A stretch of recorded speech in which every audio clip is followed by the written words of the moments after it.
action, let's go. 추억 건물을 찾으러.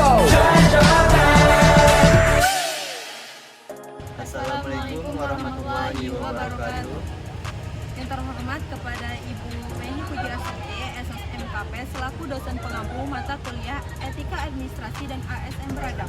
Baiklah, kami dari kelompok 10 ingin mempresentasikan hasil diskusi kami dengan materi New Public Management atau yang sering kita sebut dengan NPM. Saya Naila Isrofiani sebagai pemateri pertama. Saya Sarah Purwanti sebagai pemateri kedua. Saya Wisnu Redanu sebagai pemateri ketiga. Saya Naila Isrofiani sebagai pemateri pertama akan menjelaskan tentang definisi NPM dan prinsip NPM. Nah teman-teman, secara umum NPM ini dipandang sebagai suatu pendekatan dalam administrasi publik yang menerapkan pengetahuan dan pengalaman yang diperoleh dalam dunia manajemen dan disiplin lain untuk meningkatkan efisiensi kinerja pelayanan publik pada birokrasi modern. Nah, secara sederhana kita artikan NPM ini adalah sebuah pendekatan dalam menjalankan kegiatan pelayanan publik yang diselenggarakan oleh organisasi publik atau pemerintah, baik itu pada levelnya itu pusat maupun daerah. Masuk ke prinsip dari NPM. Menurut HOT 1990-an itu ada 7 prinsip. Yang pertama yaitu manajemen profesional di sektor publik. Yang kedua, adanya standar kinerja dan ukuran kinerja. Yang ketiga yaitu penekanan yang lebih besar terhadap pengendalian output dan outcome. Yang keempat, pemecahan unit-unit kinerja di sektor publik. Dan yang kelima, itu menciptakan persaingan di sektor publik. Yang keenam, pengadopsian gaya manajemen di sektor bisnis ke dalam sektor publik. Dan yang terakhir, dan yang ketujuh ini, penekanan pada disiplin dan penghematan yang lebih besar dalam menggunakan sumber daya. Perlu kita ketahui teman-teman bahwasanya NPM ini menggunakan dasar teori ekonomi. Makanya tujuan utama NPM itu adalah profit. Tujuannya profit. Nah, peran pemerintah dari NPM ini, pemerintah hanya sekedar mengarahkan. Pemerintah tidak membuat kebijakan, tetapi pemerintah hanya mengarahkan. Nah, cenderung di NPM ini dia menghasilkan. Dan terus yang kita harus ketahui, NPM ini berorientasi memenuhi kebutuhan pelanggan. Jadi setiap individu ini dianggap pelanggan.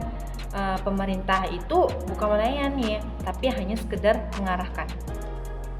Baiklah, di sini saya akan melanjutkan materi selanjutnya.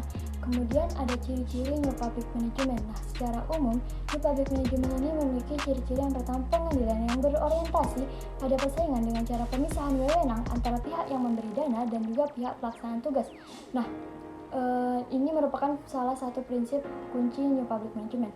Prinsip ini bertujuan untuk menciptakan lingkungan yang lebih efisien dan kompetitif dalam penyediaan layanan publik. Yang pertama ada pemisahan wewenang.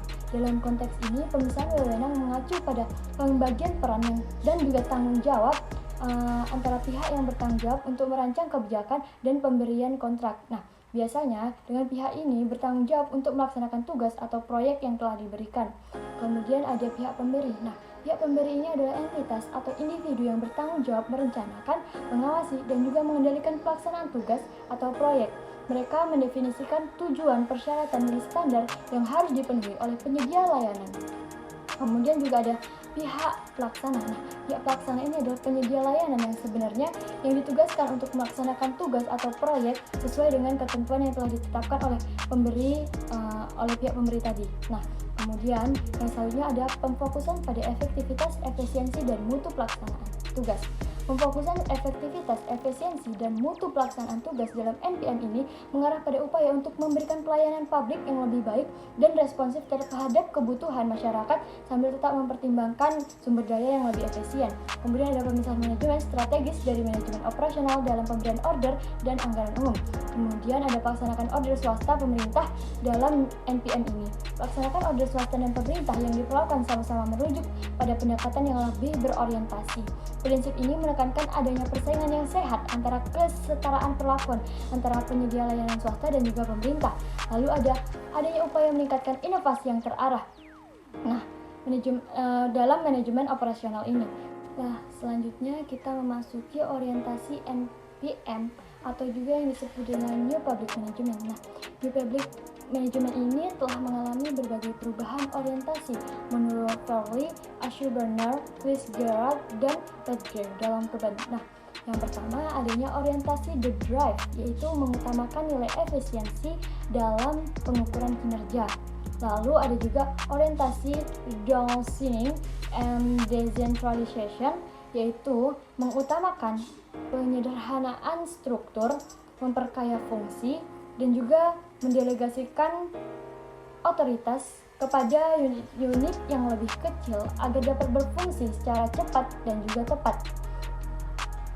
Lalu kemudian ada orientasi In Search of Excellence, yaitu mengutamakan kinerja optimal dengan memanfaatkan ilmu pengetahuan dan juga teknologi.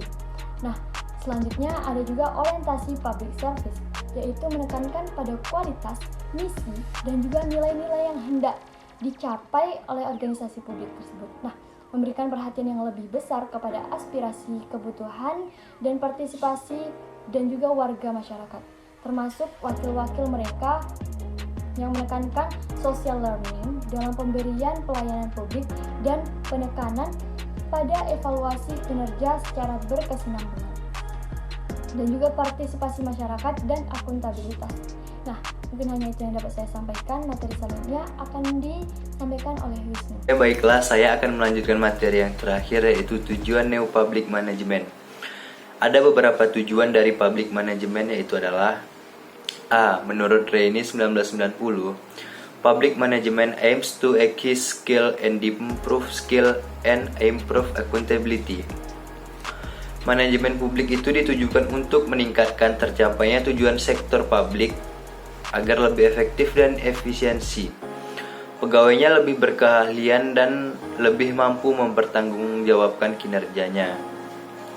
Tujuan umum Neo Public Management, yaitu efektivitas, efisiensi, dan ekonomisasi sektor publik.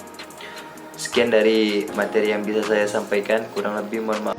Baiklah, demikianlah video presentasi dari kelompok 10. Semoga apa yang kami sampaikan dan kalian tonton semoga bisa bermanfaat untuk kalian semua. Terima kasih. Assalamualaikum warahmatullahi wabarakatuh.